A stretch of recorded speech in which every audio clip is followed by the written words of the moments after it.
So, as we all know, Keir Starmer is already in Eastern Europe, having pledged 100 years of British support financially and militarily to Zelensky and the Ukraine.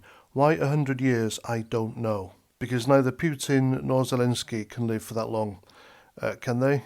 So, while he was in that part of the world, Starmer obviously thought he'd pop into Poland for a shameless photo opportunity in none other than Auschwitz.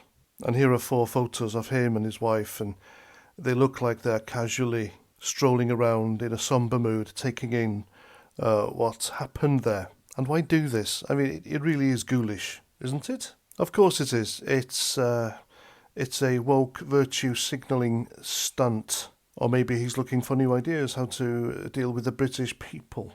All this is to him is a virtue signalling opportunity.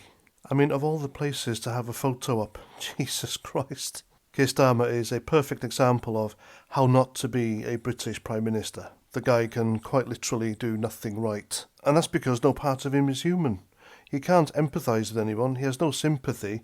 He is a stone-faced, droning Dalek who has absolutely no idea whatsoever how ordinary men and women live. This is a guy who was brought up in privilege. He was privilegedly educated, higher education.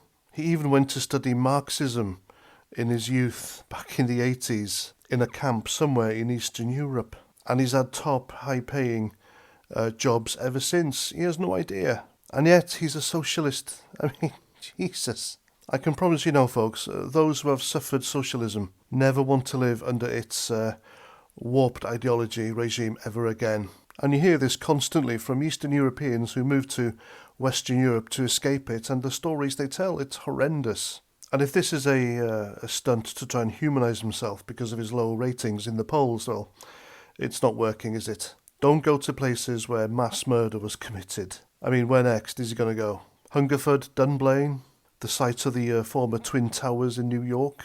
What an utterly shameless individual he is, ladies and gents. And so what these photos are meant to make you believe is that he is very sad walking around the same spot where all those people died at the hands of the Nazis all those years ago, and he feels sorry for them, and he's very sombre and respectful, but he isn't. That's not going through his head at all. I'll bet good money on that. All Keir Starmer has been thinking about during his whole trip to Auschwitz is himself, his popularity, and the polls, and that's it. Do you really think a guy who took away British pensioners' winter fuel allowance, knowing full well some of them might have died due to cold weather injuries, because the weather this winter has been quite biting, hasn't it? And this guy has the same sympathy with the people who were trapped there for a few years going through what they did? Nah, I don't think so.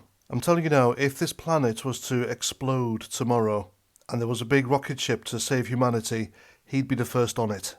And ironically, the words on top of the entrance gate into Auschwitz says Arbeit macht frei, or in English, work sets you free, unless of course you live in Britain and you pay your taxes, where he's just severely hiked them.